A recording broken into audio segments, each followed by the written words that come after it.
Okay, in the last lecture we have seen the speed control of DC shunt motor, and here we will look at how the DC series motors are controlled, because they are also very much in use in some typical applications, for example in electric traction. Now here is a DC series motor, and we can follow a similar pattern of resistance and flux controls and voltage control. So if you want to have resistance control, same method.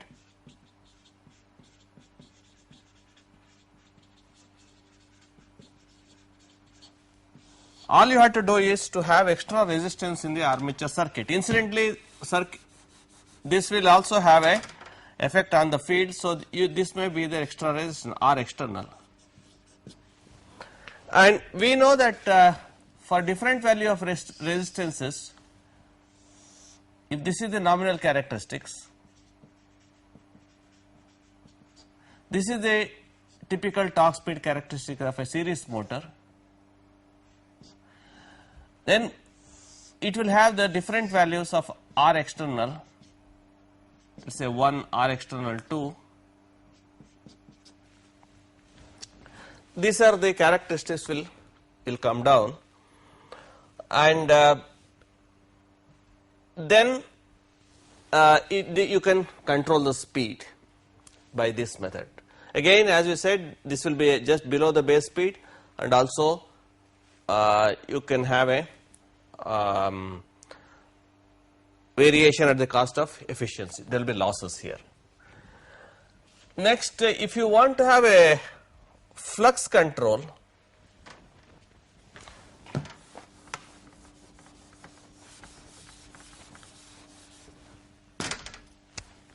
in a DC series motor,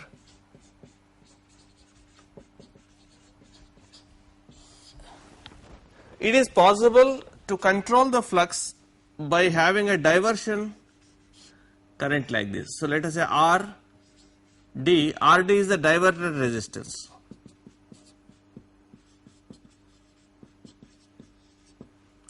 So you by decreasing the flux or the current going through the field winding, you may have a different characteristics. Let us say this is phi nominal value, this is decreased value, phi 1, phi 2, and phi 2 less than phi 1 less than phi 0. So you can have a characteristics again the underfluxing the series motor, you can go above the base speed. Okay, this is again a similar logic which we have discussed for the shunt machine.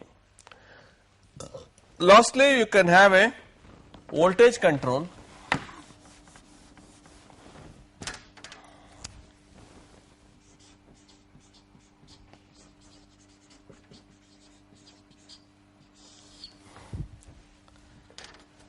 In this voltage control, supposing we change the voltage somehow, keeping other things constants. If you decrease the voltage from 0 to full value, then it is possible to go to the different characteristics like this. So let us say VT0, VT1, VT2, VT3. So in this case VT3 less than VT2, less than VT1, less than VT0, and if there is a load characteristic somewhere here, so the operating speeds will be decided by the intersecting points. Again, this is a voltage control method. So I mean it's analogous to shunt machines, but the characteristics will move up and down depending upon the controlling parameters. Okay, so we know that by reducing the voltage, speed will go down, and by increasing the voltage, speed would go up. In fact, the voltage control is voltage, and combination of voltage and resistance control is used in electric trains. In electric trains,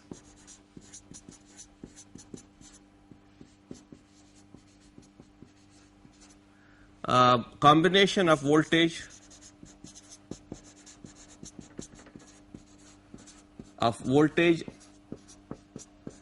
and resistance control are used. Typically in suburban traction and EMUs, they will have a simple method of what is known as two motors are connected in series parallel. That is also a method of voltage control. Typically like this, supposing we have two motors,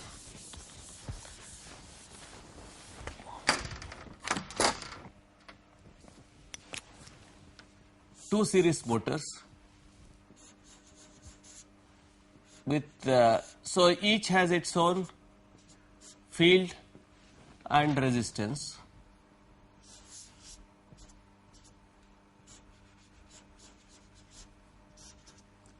So these are the two motors. Okay. At start,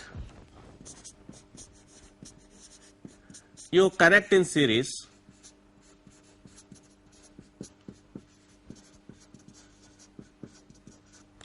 Like this, and you apply the full voltage V. So across each motor, in that case, the voltage will be V by 2. Half the voltage is applied at start. So each motor voltage is V by 2. So when half the voltage is applied, you will have a lower speed. Next is, you can also have the external resistances. At start you have R will be at high value, that whatever you are connecting externally. So at start what you do is, you connect them in series and put all the resistance high. Then slowly what you do is, next step is, then decrease R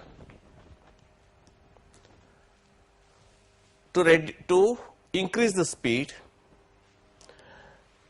and next step is connect in parallel.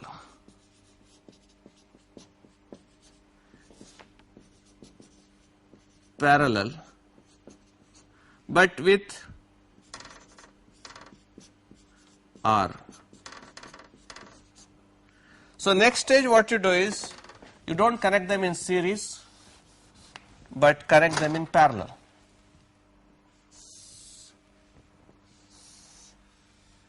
To the same source. So the voltage in this case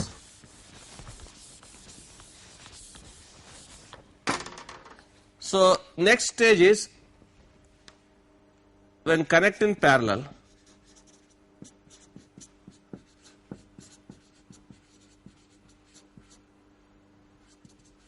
so voltage will be V, but with high resistance slowly decrease resistance.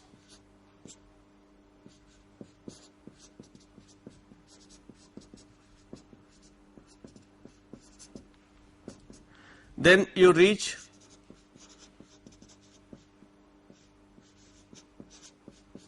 full speed.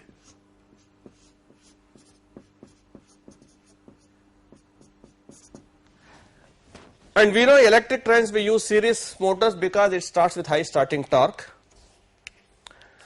and the method that is used, as we said, step 1, connect them in series with high resistance, slowly decrease the resistance, then speed goes up. Then step 2 is again connect them in parallel, bring back the resistances, then disconnect the resistance so that it goes to the high speed. And to bring the machines to stop, you can do the process in a reverse manner. Okay, so these are basically a simple controllers and systems used for speed control of the suburban trains and EMUs. Now for long distance trains, they need to have much more flexible method of control of speed of the motors. Where large trains will have one single motor connected to the front end engine, and typically the following circuit is used, and they are all from the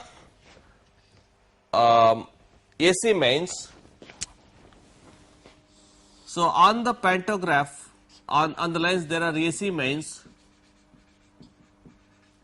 and by a device called a pantograph you collect the voltage, and that goes into a transformer, and then you step down the voltage, and also you have a tapping points. So this tapping point can be varied, and the voltage, this here is the voltage is, let us say V2, which is varied. If this is V1, the primary voltage, fixed V1 and variable V2. So you change the voltage, and here you have a rectifier unit which converts the DC AC voltage to DC. This is a rectifier, and this is AC and this will be DC, and this goes to the series motor. Okay. This is the motor which is connected to the shaft.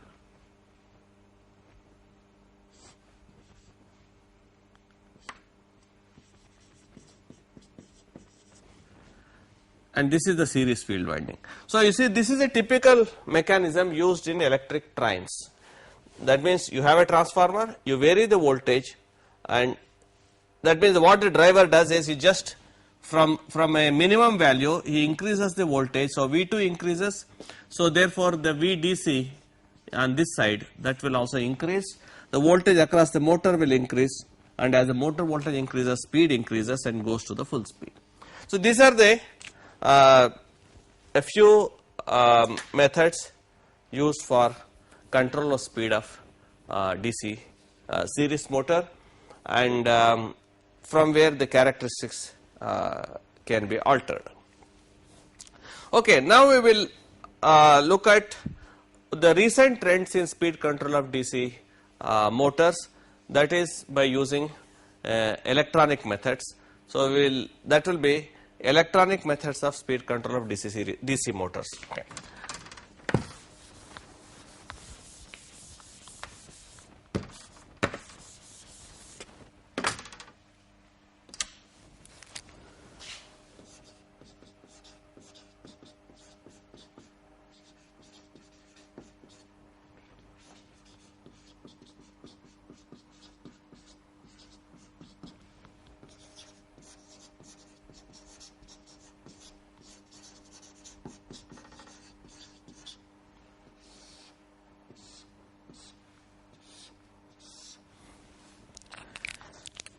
We have electronic method of speed control, that is has been made possible by the advent of power electronic switches. Okay. So we have high power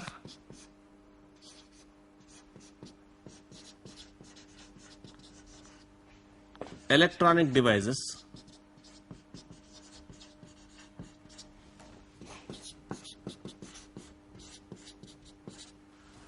which, okay, and they act as switch.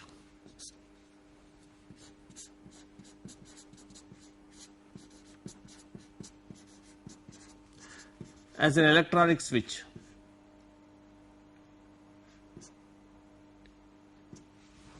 Now these devices are typically one is a diode,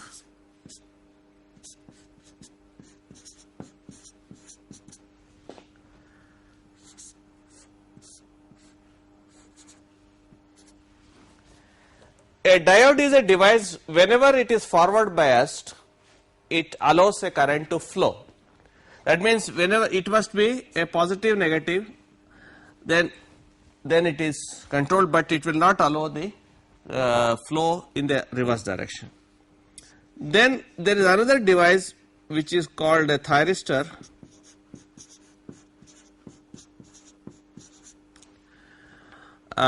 This has a slightly different characteristics. This is also called silicon control rectifier. This although it is forward bias, it may not conduct, it will not allow it will not operate as a conducting or it will not operate as a closed switch, okay. But you have to pass a current through the gate, only then it will conduct. Now when once it starts conducting, even if you remove the current through the gate, conduction will continue. It can only be made to disconnect by reverse biasing the thyristor. So which means it is a controlled rectifier, while this is not a controlled rectifier, not controlled rectifying divide. So this switch is a controlling switch, okay. So here you can say like this is again a switch, this is also a switch, but this is a controlled switch. You can of course there are the power transistors of various types.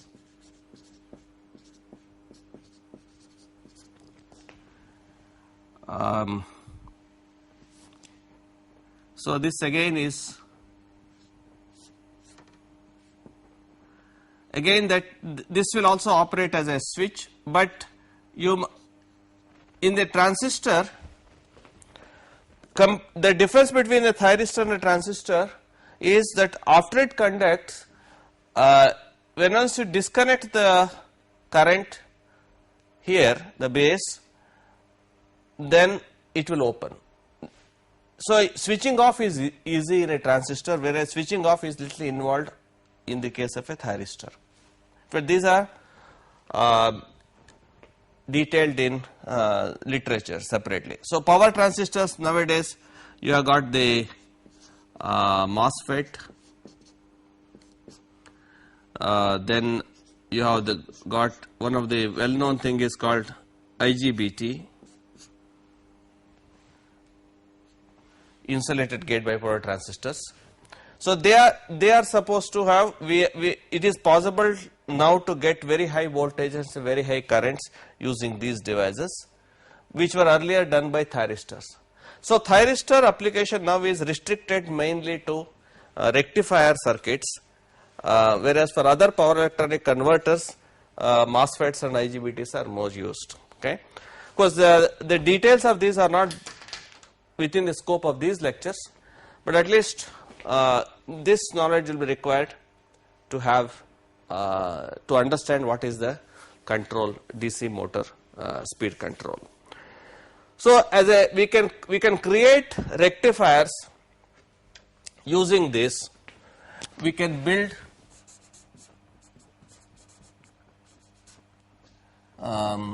we can develop what is known as uncontrolled rectifier.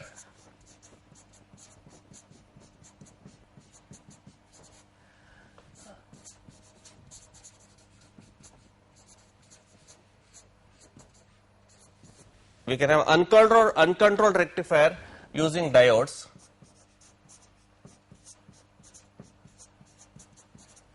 And we can have a controlled rectifier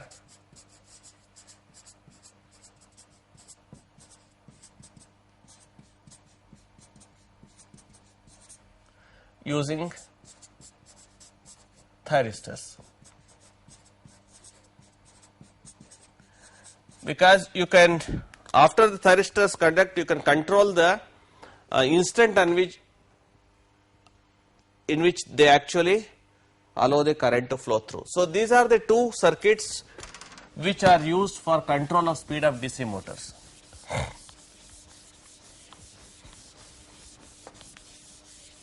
There are various types of rectifier circuits, but they can be broadly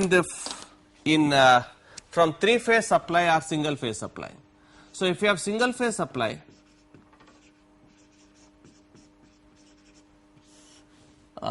you can have a diode bridge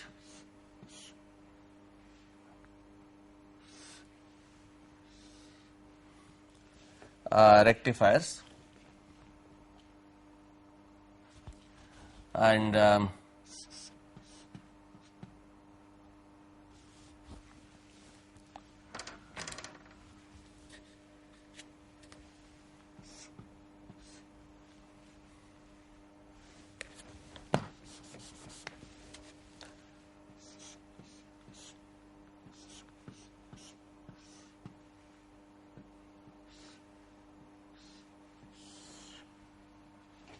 this is to the motor or a load.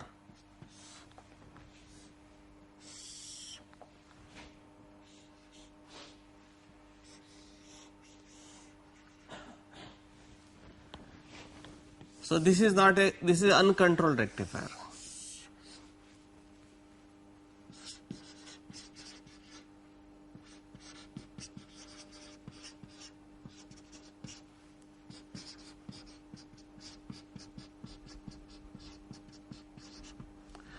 That means if this is the load, which may be a motor, you can, if this is the AC source, single phase AC, then in one cycle, half cycle, the current will flow through this.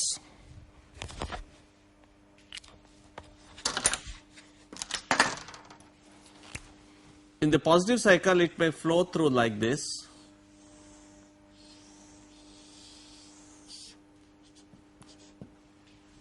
That means you are conducting, suppose if you say 1, 2, 3, 4, 1 and 4 will be conducting in one direction. Then if it is negative, this is called a full wave rectifier. In a negative cycle, it can follow a pattern, but this direction has to be same, so it will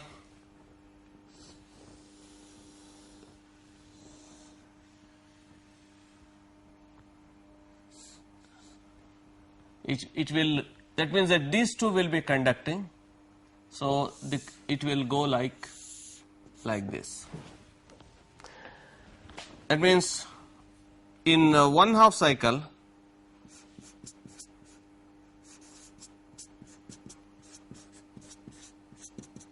you have 1 and 4 conducting, and other half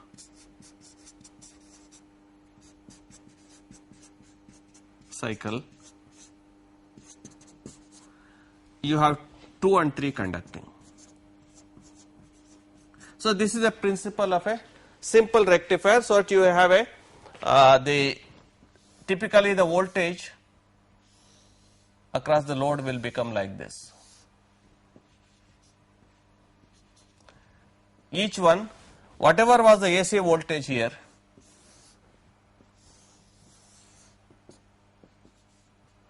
so this will be across the load, this will be the supply. If this is a V supply, this is the V load.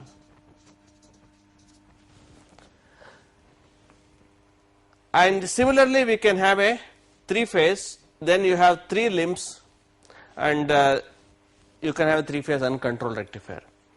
And of course, in a controlled rectifier, all you have is, instead of diodes, you use what is known as the thyristors. So if it is thyristors, it will, you can delay the conduction. So it will not be full with the thyristor, it may be some angle alpha, after which it will conduct. So you may have a situation where it may be like this.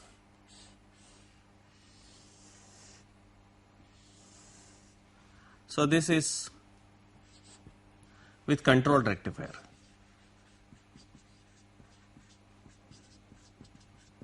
So obviously you can change the voltages across the load. Of course, the currents would follow a different patterns based on the dynamics of the electrical system. Okay.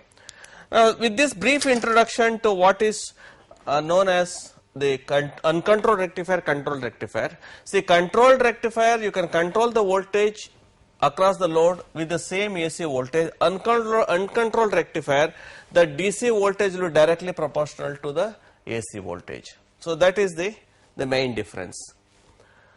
And with fixed DC, you can get a variable AC. Fixed AC, we can get a variable DC by using controlled rectifiers. Okay. Now, the Ward-Leonard method that we have studied can be now changed to what is known as a static Ward-Leonard method, like this. The scheme will be, see, earlier we had rotating machines for Ward-Leonard. We needed to get variable voltage here, you needed a motor and a generator. While the three-phase AC supply is like this, you use this whole combination to get a variable DC voltage. Now that is not required. This whole system can now be changed to a controlled rectifiers or converters. It is called a solid state control of DC motor. So if this is a DC motor drive, all you need to do is you can have the power supply, then you have a solid state controller, you can have a variable DC voltage applied to this, and you can also use the same thing for controlling the field. So you can have independent voltage control here, you have independent voltage control and independent the field control. So both are possible by this. You can have the voltage control and you can have this field control. So by this whole unit is called a controlled rectifier or a converter unit. Okay. Now usually for a typical Ward-Leonard system, you can have single phase or three phase, and you have this controlled rectifiers. So you can vary the DC voltage across the terminals by controlling the so-called firing angle of these thyristors, and here the field is maintained constant. Okay. So we have a method to control the speed of a DC shunt motor like this. Okay.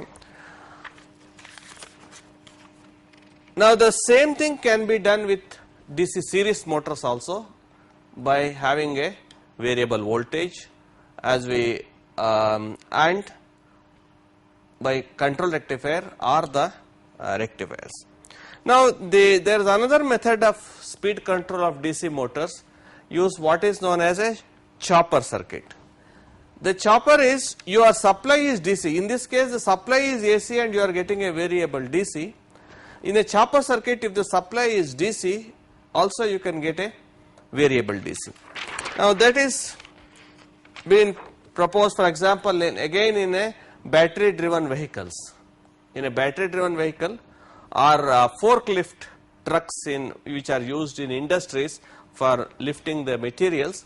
So this is how we will have. There is a DC voltage, typically a battery bank, and you have a chopper that and which basically cuts off through the electronic device. It cuts off the supply for some period so that the average voltage across this will be decreased. So this is a method of decreasing the voltage of this.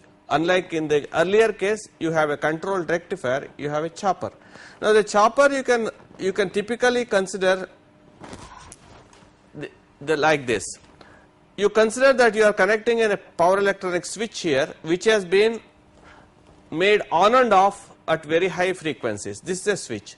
So if you make it on and off, this voltage when it is off is not available here. So however, there may be some way, even when this is off, if there is some energy flow through inductors, etc., we must make available a path so the current will flow through this diode. So current will not abruptly be disconnected. So average voltage across the motor is decreased and therefore a speed control is affected. So typically in a chopper circuit, so the voltage is on for some time and then off for some, at that time it is switched off.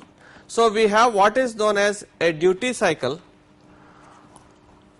let us say you call it as some alpha is T on over T, that is, a T is a period.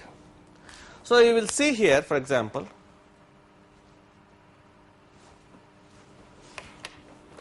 that it is on for some time, then off for certain period, and that repeats. So this is switching on and off takes place by an electronic control unit like this. So the voltage across this will be V here, and then it will come to 0 here, then V here, 0 here, like that.